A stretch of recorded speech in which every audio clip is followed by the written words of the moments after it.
And now Stephen East takes us on a journey through the life and work of his great-great-grandfather, who was born in a barn and grew up as a farm worker, but soon made a name for himself across the county of Wiltshire and England as the scrap-heap clockmaker of Wootton Rivers.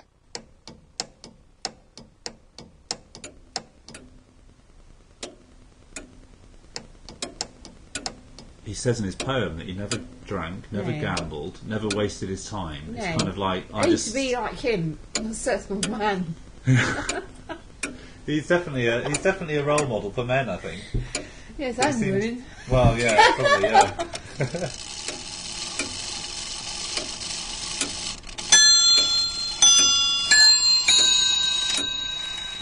They're actually unique rather than antique, aren't they?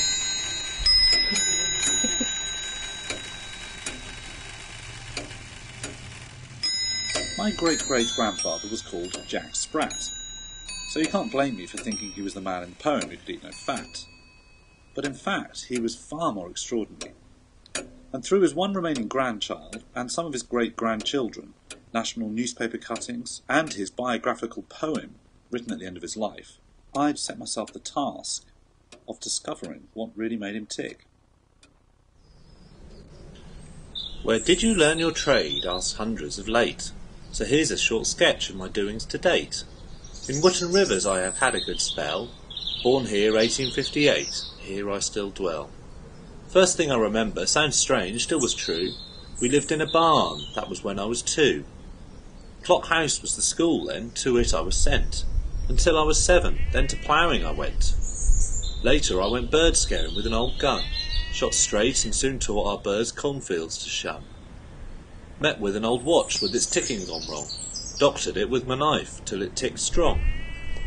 Soon then I did all sorts of work on that farm. To wake early I made the queerest alarm.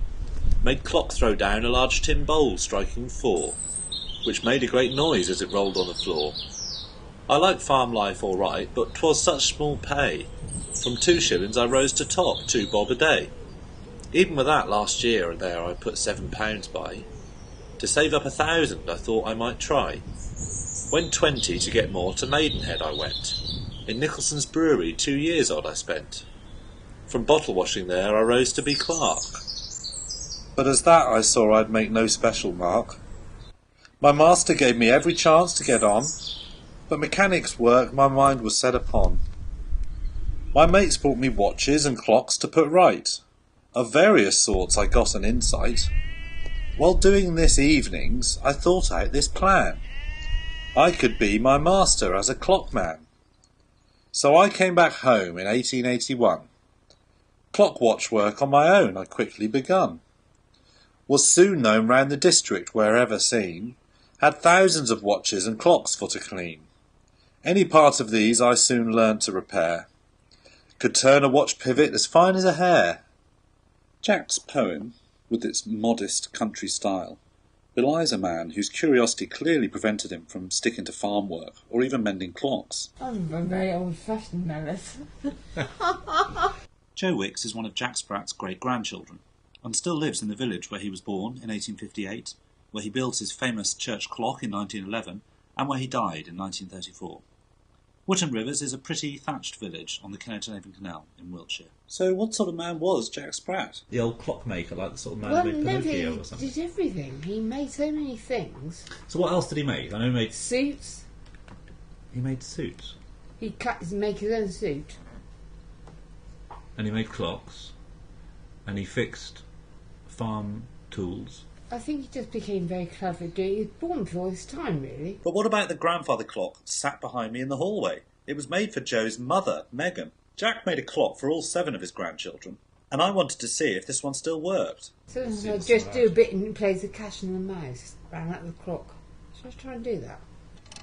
Oh.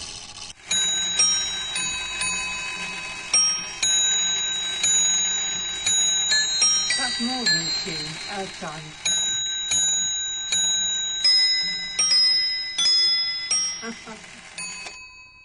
As Joe alluded to, most of his grandchildren's clocks chime every quarter hour, but also play tunes if you can find the little, normally bent piece of wire that Jack would attach to the mechanism for it to be toggled on and off. Later that day, in a house on a hill above the village of Wootton Rivers, with the ripe name of Cuckoo's Knob, I found myself down on my hands and knees. That's definitely something. Aha! Didn't that move something over here at the same time? Exactly. It did, didn't it? Seelywix is the widow of Jack Spratt's grandson Jim, and while her husband's 3-foot-high clock ticked away, we searched for the elusive lever. If only we could find the key why to it. is that bit of wire sticking out there?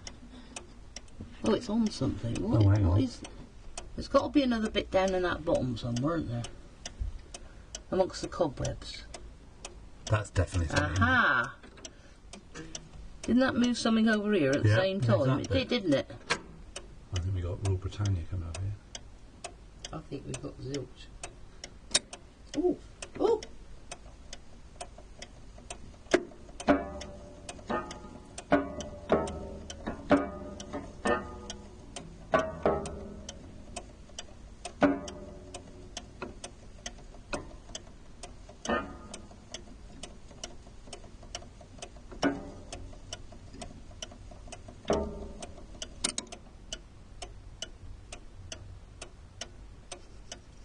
How feeble can we be? Wow, really? It's 7 years old. Well, it may be 70 years old, but why did it sound so dead and out of tune compared to Joe's grandchild clock we'd heard earlier? Considering that when you think about it, if we've had it all that many years and I've never heard this much out of it, I think it's doing pretty well for the lack of oil, what have you, sitting next to the airing cupboard. Seeley was right about it being old and rusty, but the real reason was that the construction of the grandchild clock he made for Jim was quite different to that of the one he'd made for Joe's mother, Megan. Jim was the youngest grandchild, and it seems that when Jack Spratt started on his last clock, he'd moved on to a more ambitious chiming mechanism. No longer bicycle bells, as used in most of his earlier clocks, which of course still rang true even in this day. Jack had started building miniature piano frames inside his clocks for the hammers to strike against. More flexibility, yes, but also more stretching of strings and rusting over time. So it was almost impossible to recognise any tune. Celia and Keith then took me downstairs to her sitting room, where she said she had another of Jack's clocks, which she'd always known as the tune box. I thought this was 2 clocks. This is 1 clock. It's a clock sat on a... On a musical base. Oh my god. So it's got sort of I don't know a what. clock piece on the top of it, but then underneath is all the workings of it. Yeah. I mean, And it's just, I can't make out what I'm looking at. So many torch from the kitchen, Keith, please. different cones and levers and wheels. No, I don't know if it's going to do it because it hasn't done it for years. So you take the sides off, which I bashed in the other day, because it looks so untidy because it's an old Ludo board. What? The sides are an old one. You'll see it later.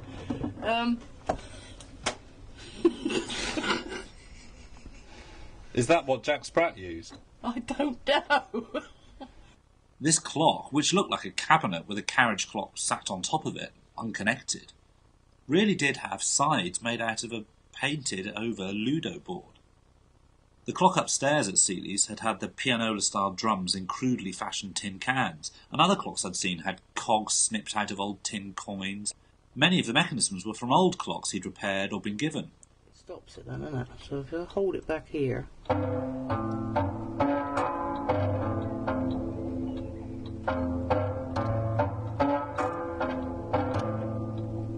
Roller doesn't know where to come or go. There's 2 rollers going round, by the way. There's that one down there and that one up there. If I let it go, it stops it. After a few minutes of Jack's now ghostly tones, Celia showed me some cuttings which her late husband, Jim, Jack's youngest grandson, had kept. Unique coronation memorial. All about the clock again. And they spoke about his grandfather's greatest hour, when all his work with clocks over the years meant that he was able to attempt to make a clock on a far greater scale and for a far greater purpose. As Anglo-German relations worsened and a pride in king and country deepened, the coronation of George V enthused the villagers of Wootton Rivers with a desire to commemorate the event. And Jack Spratt's ingenious idea captured the imagination of even the national press. Lloyd's Weekly Newspaper, 31st of August, 1911. Perhaps the most curious clock in some respects in all England is that which was solemnly dedicated on Sunday at the little church of Wootton Rivers on the edge of Savernake Forest, Wiltshire.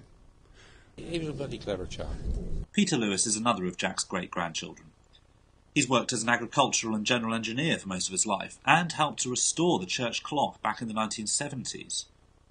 So after half a shandy at the Royal Oak, we set off to see the church where Jack built his amazing clock, and to find out why it wasn't chiming anymore. When a clock for the church tower was needed, Mr. Spratt, a resident who began life as a farmhand and is a self-taught man, offered to make a clock free of charge.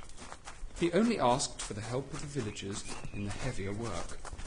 He also asked them to find a few barrow loads of steel, iron, brass, lead, etc. There was plenty of such material in the village, he informed them.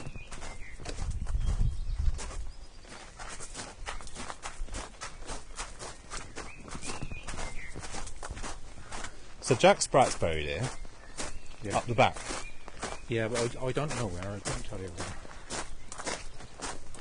I did look for it quite a few years ago, and I couldn't see any signs of names or whatever. And his grave is unmarked then. Yeah. Yeah. It could be anywhere. We wouldn't know which one it was even if we wouldn't had have it. the foggiest idea, no. Which is a pity.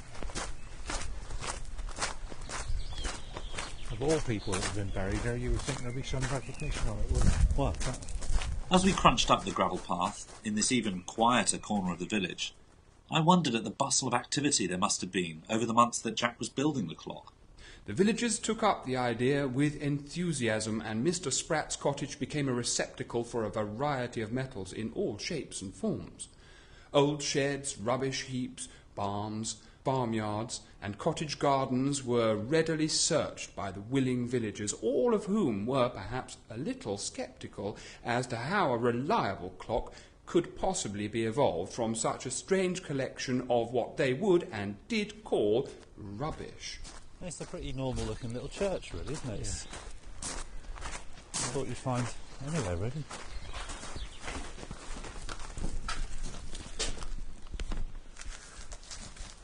I've got the key stuck now. Is that locked? Yeah.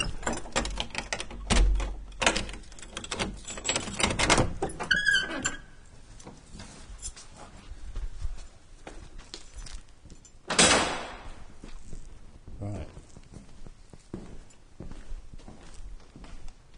So can you explain roughly what we're looking at? The clock as was made for that commemoration in 1911. And so the main mechanism is down here at eye level, at the back of the That's church. it. Yeah, that's it. And then running up, what are the things running up we've got? This one would be the drive of the hands, I'm sure.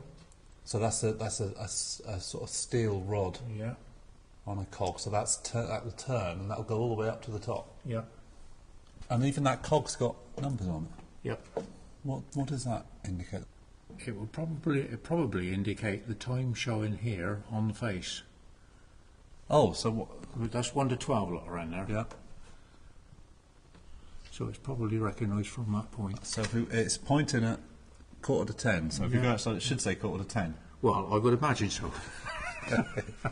And this one's got numbers on as well. So this is the cog on the left on this main building going 8, 9, 10, 11, 12.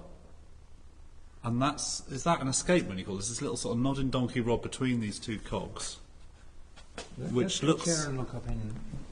Look at it. Let me get them as well.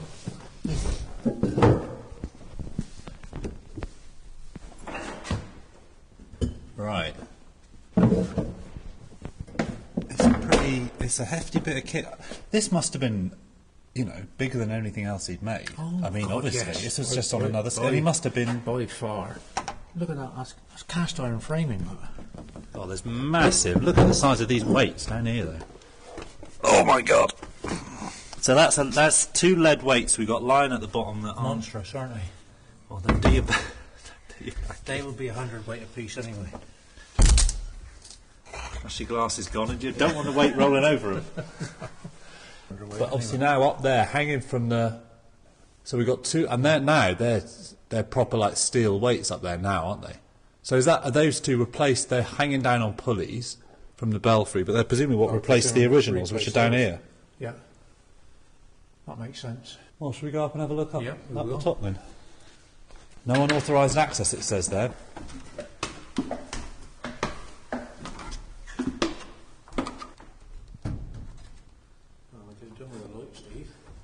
What's that in there then?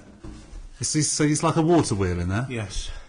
And little sort of soft flaps, aren't there, or bits of card or something, which will slow it down to make the chimes go. So, and where are the actual bells for the chimes then? Well, they'd be here in the belfry here. Oh, blimey. So would Jack Spratt's clock ring these bells?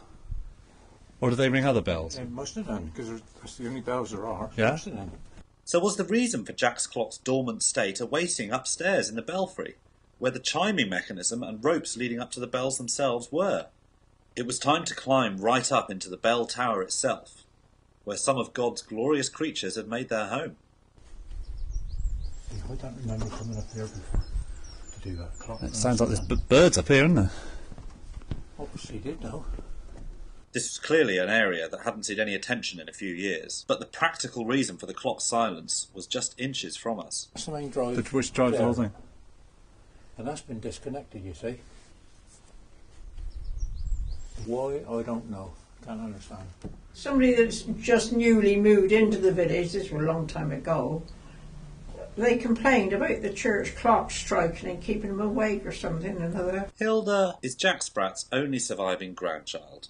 I'm not quite sure who it was, but I think it was somebody who lived in the farm there. I think it must have been after, I don't know whether it was because Pete got the clock going. I know somebody complained. It was somebody that's just newly moved into the village, this was a long time ago. Maybe that's why it's not working. The old NIMBY culture's been around a long time, you see. Although if I had a clock chiming every quarter of an hour... Now we'd found why the clock wasn't working, it seemed a shame not to give those bells a little tug. I want to make that bell chime. You'll have to give it a hell of a tug.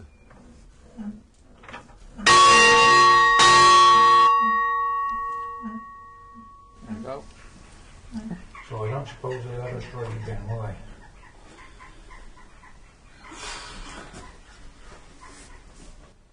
We've got birds nesting out there. What's that? That crow, jackdaw. Jackdaw. Jack! Spirit of Jack Spratt.